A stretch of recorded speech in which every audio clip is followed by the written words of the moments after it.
Commissioner, I thought I'd take you to the table of contents of my materials right now, just to ground us in the work that we must do to get to the spawning grounds in about 47 minutes. And you'll see that in these submissions, I've already covered up to page 3, which was to provide the overview and the First Nations perspective, and then the causes of decline, state of the stocks, causes of decline. I'm now turning to policies and practices of DFO at page 174 onward, and you'll see that through these submissions, we've definitely emphasized, we have been, we tried to tackle all of the significant policies that and practices of DFO related to Fraser River sockeye. And we started with ecosystem-based management. I said a fair bit of the First Nations perspective and ecosystem-based management. We then go to TK, wild salmon policy, species at risk, habitat management. I'm going to spend some time with you on TK, wild salmon policy, First Nations co-management, but if I run out of time, I'm not going to be able to get to all of these other matters. You'll see also, if you over to page 5, that we take on in detail the harvest management issues. I'm going to try to highlight some of the key areas, but I have to say that these are very detailed submissions on harvest management aspects, because of course, one of the key aspects of how to adjust human behavior around the fisheries is through harvest management. And so I've gone through all of the areas that you heard much evidence with, and have some comments on the monitoring, although that's been covered well by Tim Dixon in this matter. And then commercial fishing, aquaculture, and the regulation of aquaculture. At the end of it, I really want to spend a little time on the recommendations, because we believe that those are the ways that you will help us envision the future and work together. And so let's hope by 10 minutes before I'm finished, we'll touch on those. So that's where we are. Now, as I said, ecosystem-based management, I've spent some time talking to you about that already. It's fundamental to the way that First Nations see the world. And one of the things that I think it's important is that scientists, in order to answer very precise questions and to see the world very precise, spend a lot of time doing that, and it's only more recently that ecology, recently in colonial development, ecology has been the way science is now developing to look at and understand the world of wild species in relation to humans. That, of course, is an old tradition, and why I'm emphasizing that is that it's important when looking at all of this to have the patterns in one's mind and in one's culture that brings it all together. You know, there are some that are very skilled at looking at precise things, and then there are ways of thinking and ways of being that integrate it all. And there are very different ways of thinking and different ways of being. And it's why one of the amazing gifts that Aboriginal leaders and Aboriginal people have is they start by seeing it all together. And then through their interaction with scientists and others, they're learning, and we're all trying to find a place where all of it together and in its individual wholes has its place. And so when it comes to applying ecosystem-based management, I look forward to, and we all look forward to, the place where Aboriginal perspectives can be there. Traditional ecological knowledge, you've heard quite a bit about that. We started in the early days to bring to your attention the Convention on Biological Diversity that was passed, and Canada signed it in 1992, which, when looking at biological diversity internationally, there was the agreement that the practices and innovations and the ways of knowledge of Indigenous and local communities embodying traditional lifestyles are absolutely relevant for conservation and the sustainable use of biological diversity. In paragraph 534 and 535, we went back to some of the early evidence that we provided to you about what traditional ecological knowledge is, how it is a cumulative body of knowledge and practice and expertise that's dependent on many of the same things the scientific method is dependent on: observation, questions, hypothesis, experimentation, interpretation, and reporting. I'm fond of remembering Dr. David Close's evidence about how you blend them together, only because I got this lesson early in my work, which is that in a modern context, Aboriginal people have to have a computer in one hand and a drum in the next. And I like that metaphor, because it talks about how you bring those two worlds together. And it is in the bringing of those two worlds together, the traditional ecological knowledge, I believe, has a very unique role. at the table. Neil Todd, who's the operations manager of the Fraser River Aboriginal Fishing Secretariat, said it this way, and I want to bring his evidence to your mind right now, which is that traditional ecological knowledge is integral to First Nations, and it's integral to the management of salmon. That has to be brought to the table. And then we asked him the question of how, and this was a question I asked my clients quite a bit through this inquiry, is how should we do this? And at the end of the day, they said what Neil said here, which is that it can only be brought to the table through a joint management process whereby First Nations can sit at a management decision-making table as partners in the management decision-making process. That's how we ensure traditional ecological knowledge, and here, that's where I think joint management is absolutely critical to trying to ensure the survival, sustainability, and hopefully flourishing of Fraser River sockeye salmon. Numerous scientists came before you, Dr. Riddell, Dr. Welsh, Dr. Hinch, Dr. Miller-Saunders, Dr. Irvin, Dr. Holt, Dr. Troitz, Mr. Whitehorse, I mean the list goes on, have testified about the importance of considering and including traditional ecological knowledge in the work that scientists and Western scientists are doing. The question isn't, should we do this, of course, the question is how should we do this? And increased co-management, of course, is the way to ensure that that unique knowledge is there. Also, DFO, with the help of the First Nations Fisheries Council, we believe, could develop the set of best practices and guidelines for the use of traditional ecological knowledge. Thankfully, as we reviewed in our submissions, there's examples of how this is happening now.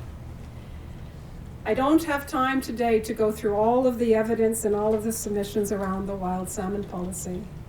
It should in no way suggest that the wild salmon policy is, and we support what the Conservation Coalition said then, is the method by which we move forward in a manner that puts into the ground the policies that are necessary for change. I found it telling that Pat Shamoot, when he came and gave evidence about something that he left us with after his years of work on the Department of Fisheries and Ocean, could simply call that the implementation was disappointing. DFO must demonstrate a stronger commitment to implement and must grasp the complexity of the implementation of the Fraser River sockeye salmon.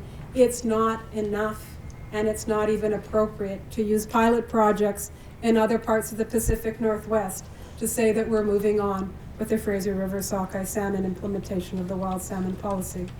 In our view, there are 4 primary explorations that are needed to implement the wild salmon policy.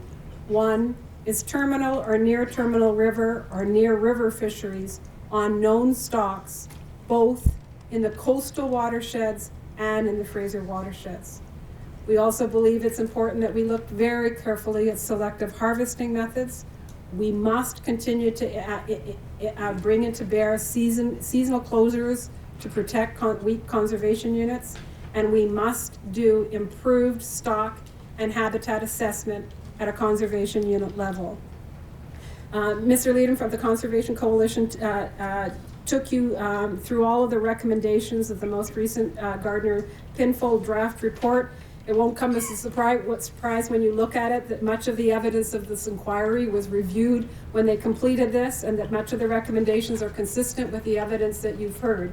We recommend that draft report to you and think that the recommendations that they have compiled are very useful syntheses of where we can move forward. Particularly of note for us is at one of the foundational steps, which is the Strategy 1. They do strongly recommend the distribution indicators, and we, as you have heard in the evidence, have strongly advised that First Nations must see distribution indicators in the application of Strategy 1. It was at the heart of the work on the conservation unit at the heart of the work on Strategy 1 and conservation units in the wild salmon policy for First Nations, and it is a place where we must move forward. Most importantly, Strategy 4 is where the rubber hits the road.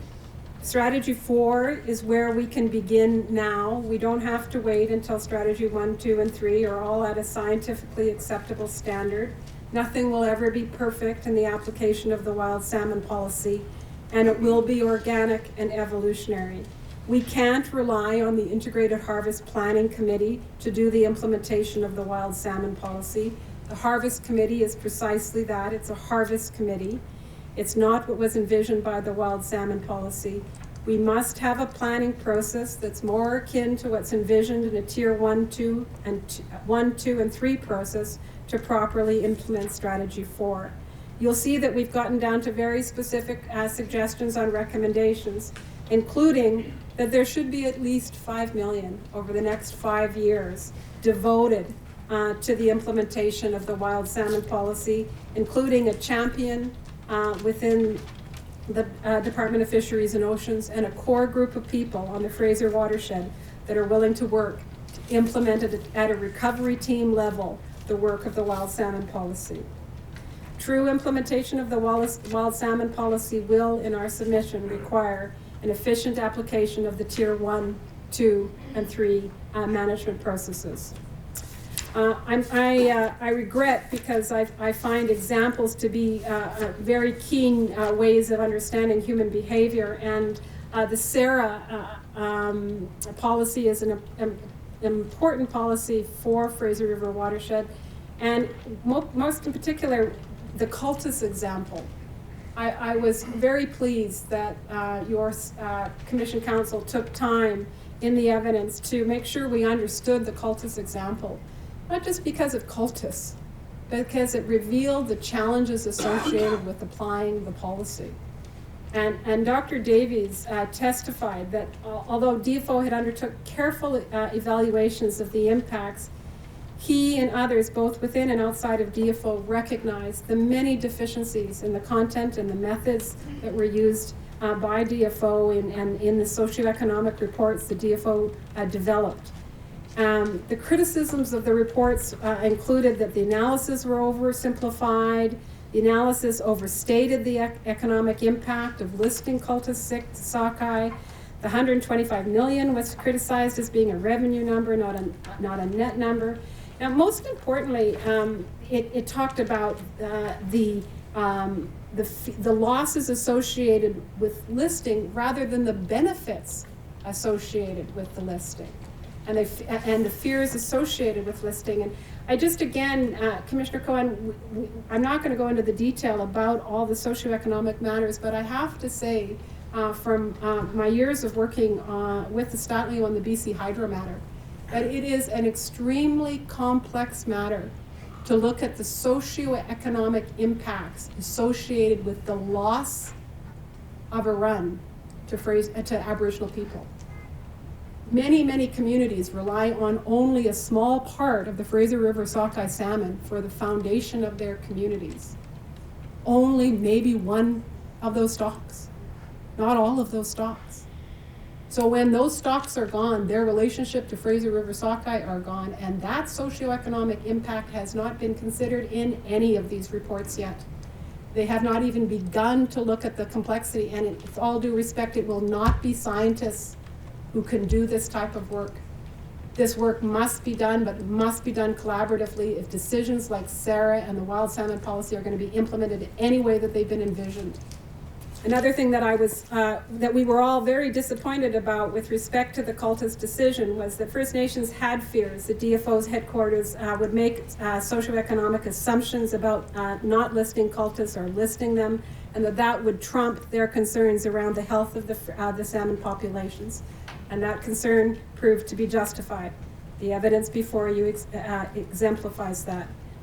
First Nations were outraged that DFO didn't share their concerns in a transparent way, and that those concerns be raised before decisions were made. Further concerns became clear when not only did DFO fail to share the socioeconomic analysis with First Nations, they failed to share them with their own team. The members of their own recovery team, a group established in 2003, did not have a full ability to respond to the concerns that headquarters had about the socioeconomic analysis, and the evidence of somebody like Neil Schubert that came before you was that he was quite surprised by that. Of course, you ask recovery teams to put all that work into doing all of the analysis, and then some groups of people in Ottawa make decisions without making sure that the people on the ground have had an adequate opportunity to clearly bring forward their concerns about the adequacy of the information, the adequacy of the perspectives, all of those things. If we're going to get on with it, then Ottawa must respect the hard work that goes on the ground and must ensure that there are processes in place when key decisions like this are vetted on the ground and they have the proper information. And in Cultus, you have an amazingly useful example for you how that is not happening and did not happen. I'm going to turn now to a matter of grave importance to the First Nations Coalition and First Nations of this entire province, and that's the matter of co-management. I don't want you to in any way think that co-management and the issues of co-management are not within your terms of reference. They must be within your terms of reference if the principle on which you are working is collaboration. It is absolutely clear that co-management must be considered and must be an emphasis on the work of DFO. There is dysfunction, as there always is in an evolving process perhaps, but we need to cut through where that dysfunction is, get it fixed. And you've heard evidence over evidence that DFO prefers tier 3 processes, the processes where everybody is together. Well, you will hear in my submissions, and you'll see them written over, the tier 3 processes will only work if tier 1 and tier 2 processes are properly in place, functional and respectful. First Nations are not going to come to tier 3 processes. The law does not require them, and they will not go there. If they are expected to negotiate out the content of their Section 35 rights with stakeholders who treat them only as competing harvesters. They are not. They are holders of rights. They have a unique constitutional place, they have a unique governance place. And these tier 1, 2, and tier 2 and tier 3 processes are not intended to exclude. That has never been the intention of First Nations, and they don't. What they are intended to do is provide clear roles and responsibilities and processes for decisions to be made wisely. If you jump to tier 3 without getting tier 1 and tier 2 in place, you are going to continue with this dysfunction. And with all due respect, DFO likes to go there too quick. And I was comforted, and I hope you were, that at the early part of December of last year, when I asked Sue Farlinger and Paul Sprout what they thought about tier 1 and tier 2, they both agreed that they need to be focused on, they need multi-year funding, and we need to get on with that work. And that is an extremely important bit of evidence for you, Commissioner Cohen. And all of the work that followed there continued with that. The work that all of the witnesses that we brought forward during the Aboriginal fishing section, many of them talked about how we can move forward, not whether we're moving forward with co-management.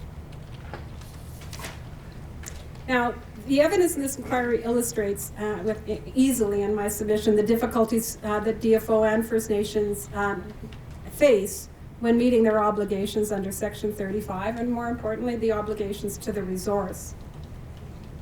You've heard of the complex geography. There's also complex First Nations relations, and the fact that the First Nations management decisions involve so many layers of consideration.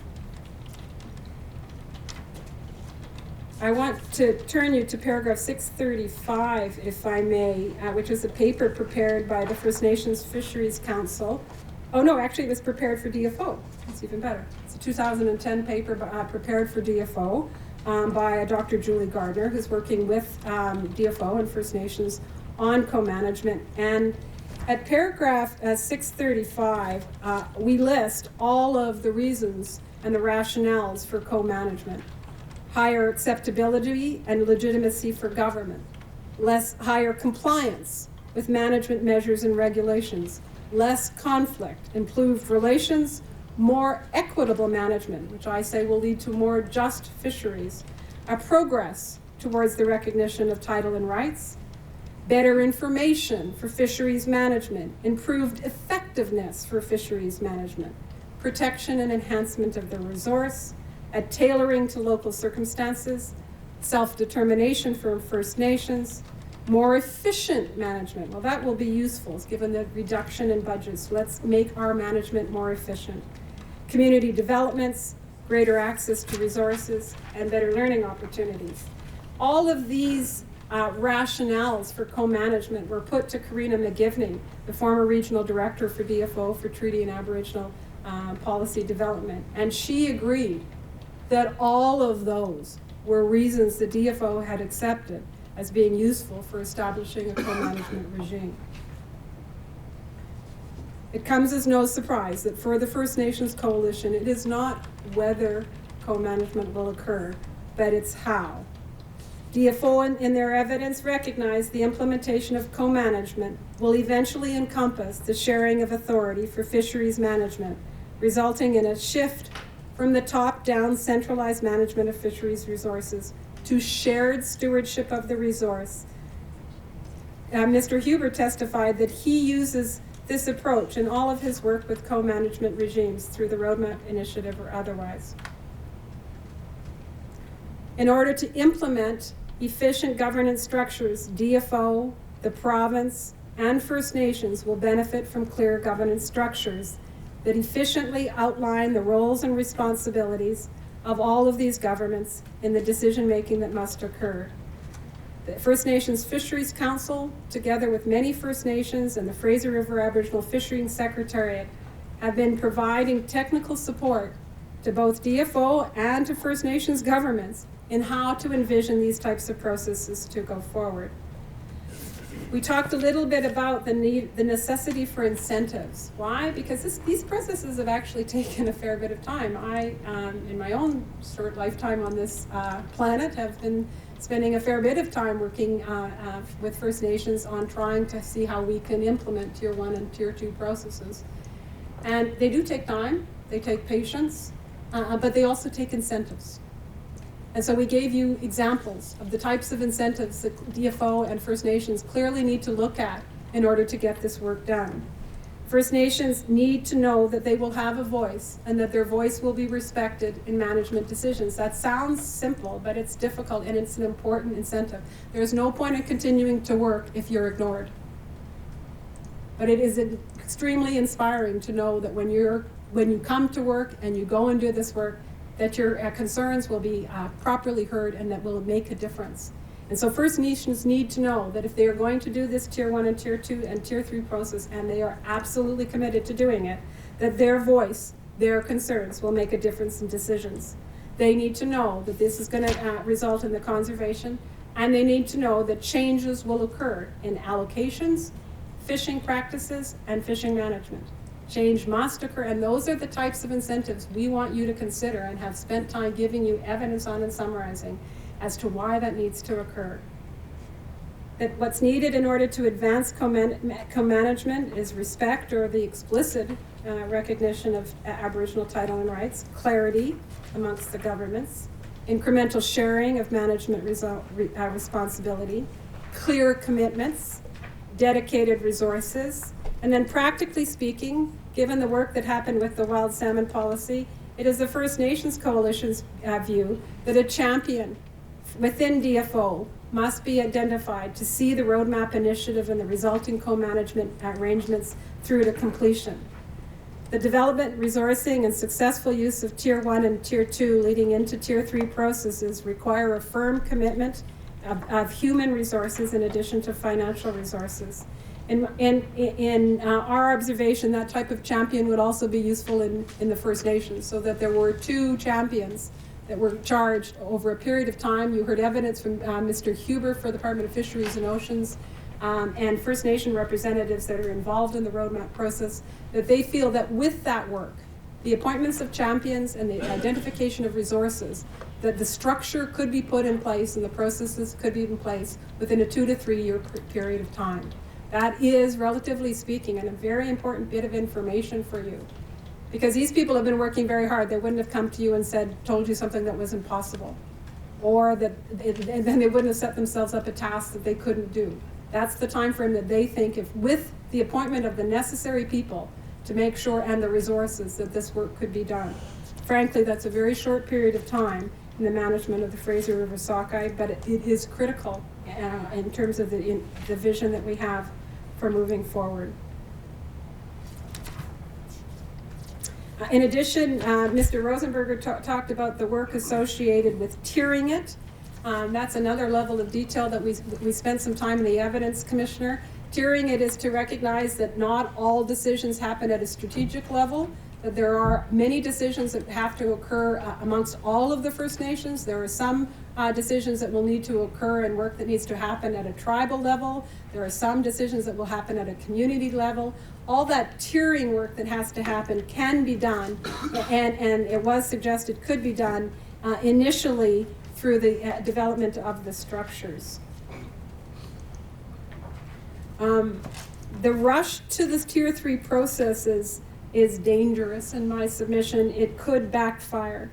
And so we suggest, instead of steamrolling ahead to Tier 3 processes, in order to ensure that stakeholders are not feared that they aren't going to be included, has the problem of First Nations not going, and we have quotes and we have evidence to tell you, in my mind I have the work of Russ Jones saying to you how when First Nations found that existing processes in which we're all in Tier 3, in which there's sort of a tacit approval by their participation, it makes First Nations very, very nervous.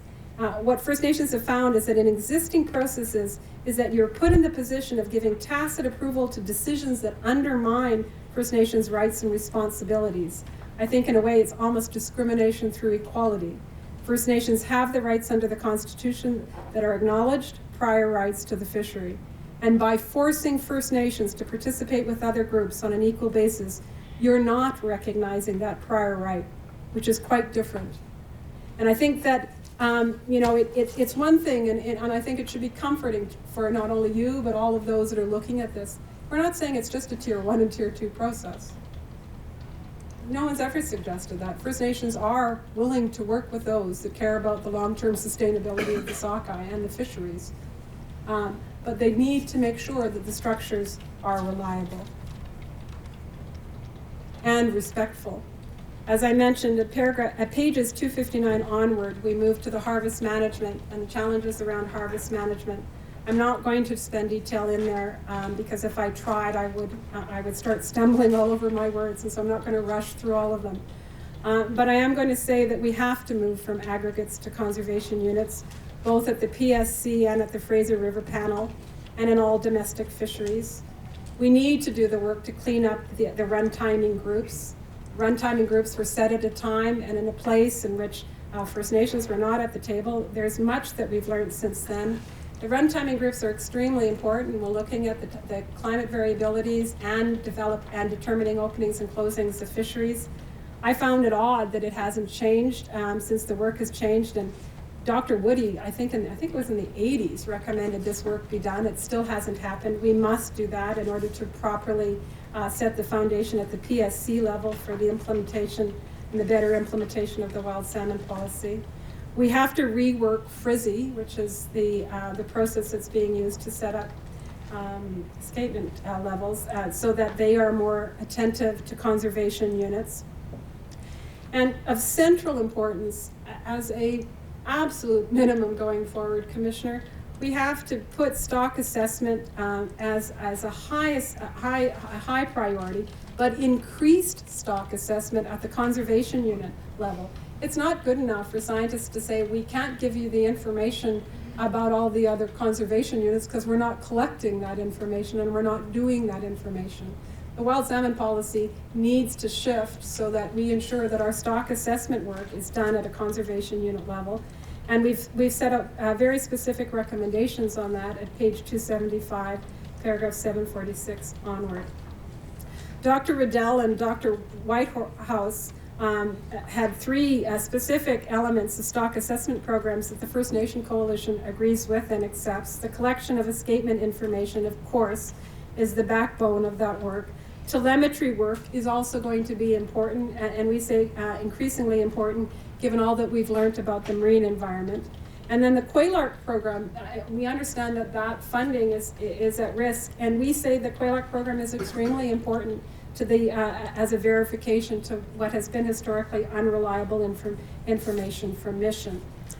Now, one of the things that I have, aren't you glad that you don't have to hear all the harping I do after I leave the courtroom? But one of the things that I've spoken a lot about with my clients is the management adjustment. And the management adjustment is a very important piece of work in harvest management right now. It is really, if one was to look at how all of the precaution, all the climate change, everything else is going on, and then look at the state of the stocks with respect to en route loss and pre-spawn mortality. It's the only way that we're actually making adjustments clearly, and as to how we use our perception of the fishery, which is often done mathematically and through numbers, to try to make sure that we're protecting the stocks. And so the management adjustment has to clearly be kept, and it must be supported by stronger research and stronger assessments. It doesn't have all of the information. In fact, I quite recall the scientist in DFO who came and gave evidence around the management adjustment about how much of it is done that needs to include a fuller data set of environmental conditions.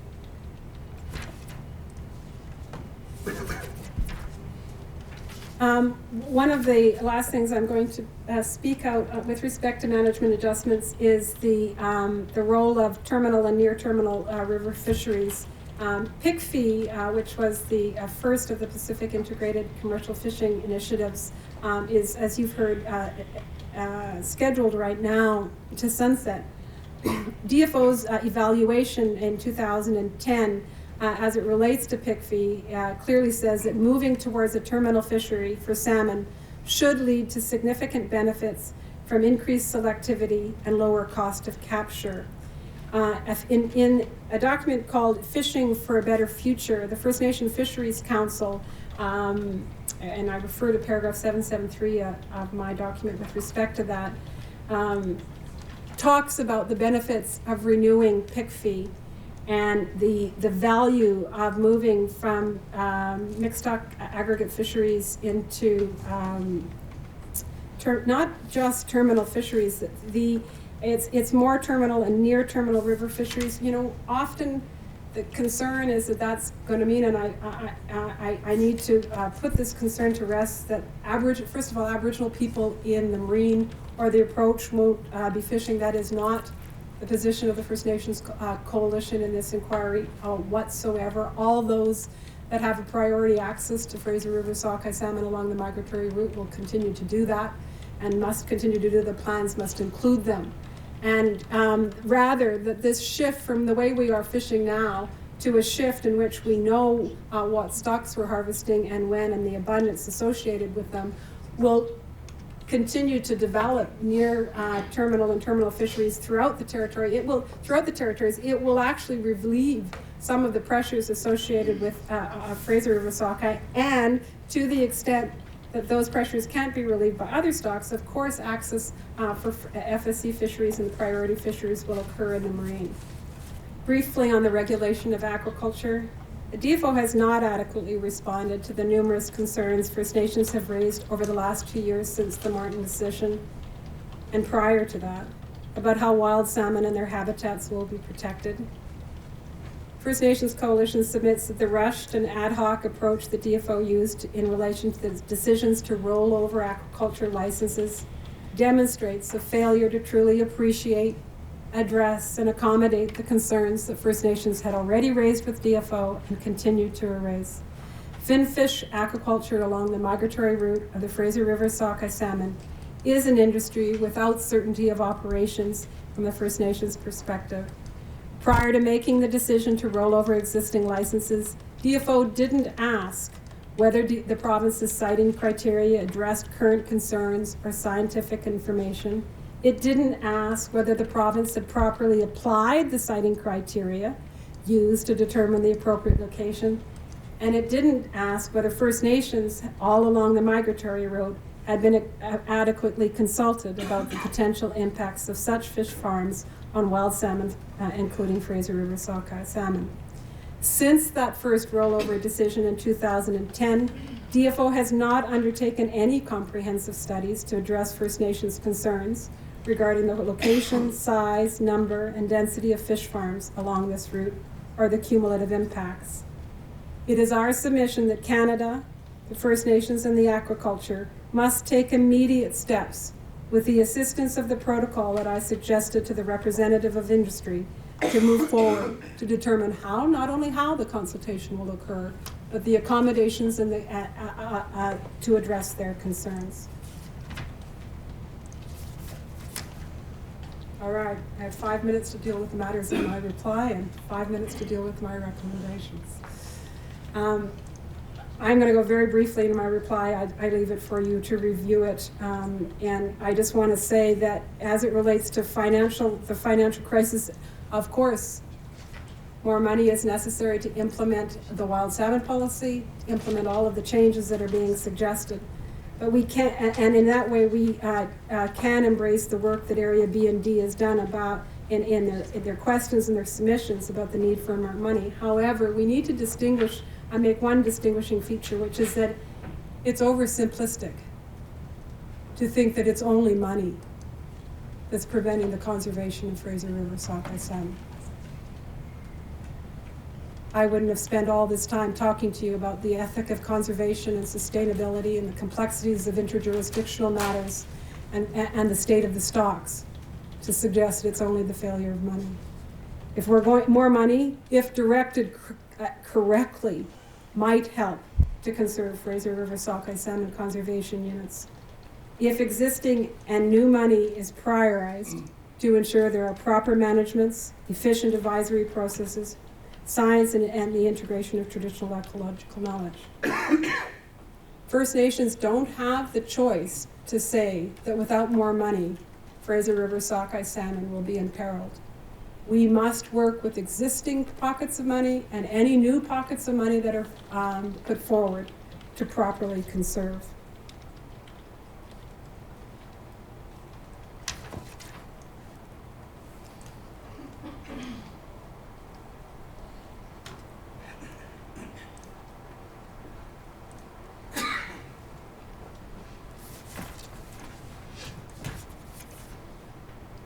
I'm going to leave my submissions on MSY speak for themselves. They're set out at paragraph 25 of Area G's submissions. They assert that, although I have to say, I must say this, I found it quite surprising that Area G had suggested that the Pacific Salmon Treaty was based foundationally on the MSY. You know, if it had been, we would have spent much, much more time on that. And in reply, I'll just note that Article 3(1)(a) of the Pacific Salmon Treaty refers to preventing overfishing and providing for optimum production. Optimum production is not the same as MSY. Optimum production includes many other goals, including, for example, ensuring distribution and quality of the fisheries that are not included in the notion of MSY. And in fact, in our view, Article 1.5 of the Pacific Salmon Treaty defines overfishing in relation to MSY. The PST has as its primary goal the prevention of historical problems in both the Canadian and American commercial fisheries of overfishing and providing for optimum production. The PST does not and could not, in our submission, require DFO to manage based on MSY.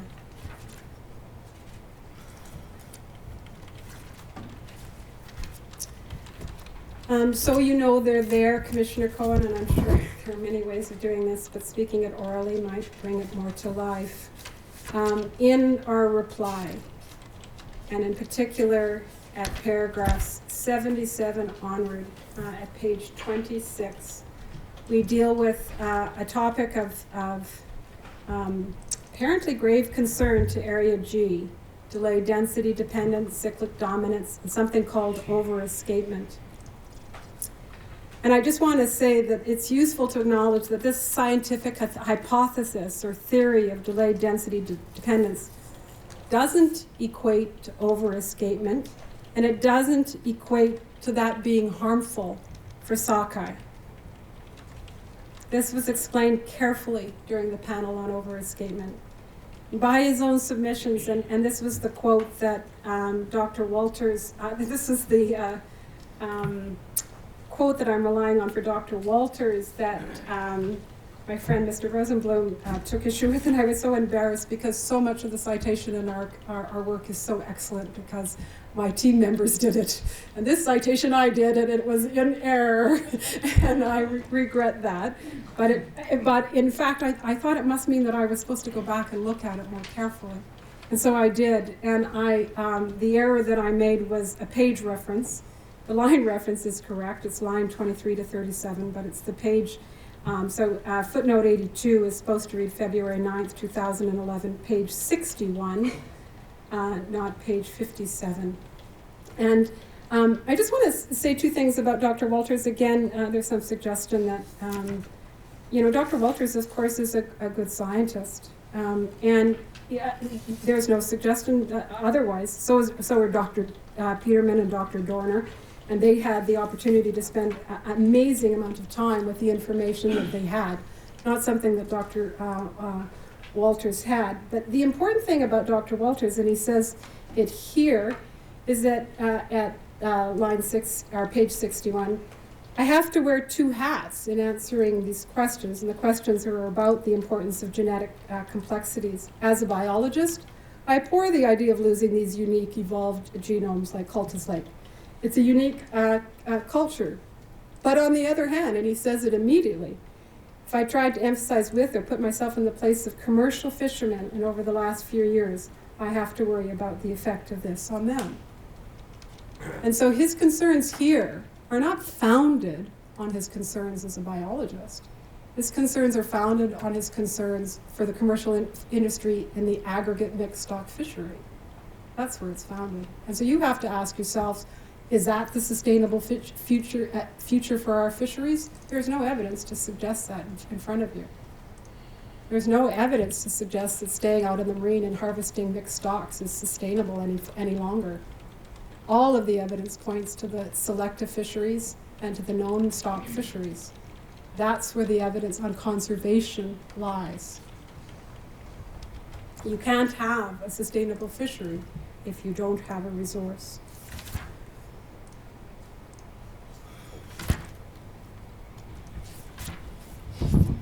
I'm not going to be able to go into any further detail about anything, except the recommendations. We had judgment calls, and we worked closely with our clients on these recommendations. I think that's very important for you to know. These were not the work of the legal team. These are the work of those that deeply rest with this work. And what these recommendations reflect are quite comprehensive. And there is this debate: should your recommendations be, 1 or 2 or 3 or 4, and make it clear that's all you want to do, or should there be many? When we tried to do 1 or 2 or 3 or 4, they got so general.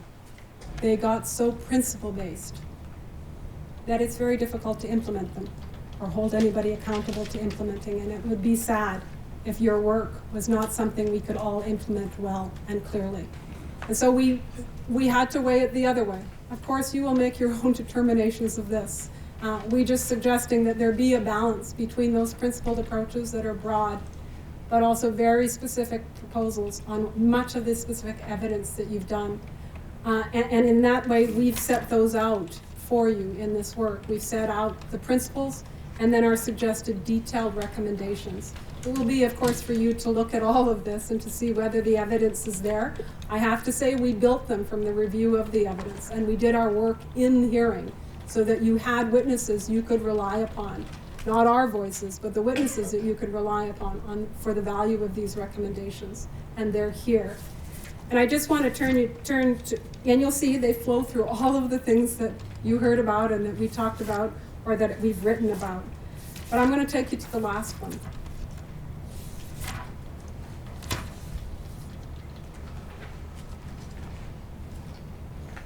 Because there was only a little bit of evidence with respect to this, and primarily from our clients. And it's at page 38 of the executive summary. and it's topic number 114, and it's a recommendation around the implementation of this work. And I by no means want to suggest that this is the most important recommendation. It's not all of the recommendations before it. But I have to observe that it was useful for this to have this inquiry for many, many different things. But just one of the things that it was useful for is that it put a fire under DFO. And we got things done during this inquiry that we might have had to wait for a number of years to get done. There's movement on the wild salmon policy on the conservation units alone. I don't think would have happened as quickly. There are many things that are moving because of this inquiry. Why? Well, there's all kinds of good reasons, one of which is the public inquiry and DFO's actions are being attended to. But also importantly, there's a judicial oversight role that you have played to hold people accountable for their actions. And frankly, that's extremely useful in moving change. Now, I am sure there are all good reasons why you might not want that job. And I admire anyone and everyone who dedicates them to understanding the complexities of Fraser River sockeye. But I can tell you, you are now a holder of a unique amount of information as a judge and as someone with judicial oversight and the complexities of the parties, not making rulings in a particular trial. And that role is going to be important going forward. The role of having somebody that we can turn to that understands all of this, and we don't have to spend another 2 years informing you about that. And so I want you to consider that when you consider how best to move forward with implementations. It is a unique investment of public resources into you, and you will be very useful going forward to ensure this is implemented. Now, if you're convinced that making a recommendation like that is not in the best interests of salmon, we spent some time looking at a couple of other options for oversight, and you'll see those at paragraphs A, B, and C. Now, it's interesting, isn't it, as I conclude my remarks, that First Nations have turned to you and said, that's an important thing. They don't know what your recommendations are going to be. They don't know where we're going forward. But they know that having a third party who is watching and assisting governments to do the right thing, consistent with the law, and consistent with sustainability and cooperation, will only be a good thing. It has been a good thing. It's been a bunch of work. I commend you to the work that you're going to go forward. I hope that you will be inspired by the work that's happened before you now, and I hope that you will have a great dose of precaution and a great dose of biodiversity, and that the wisdom of your insights will help all of us in this room continue to work hard for the long-term sustainability of Fraser River sockeye. Thank you, Ms. Gardner. I understand Mr. Donovan is here, but it's been suggested, Mr. Donovan, that we take a lunch break now. Does that offend you? I'm not sure what I would say if you said it did offend you. Thank you very much.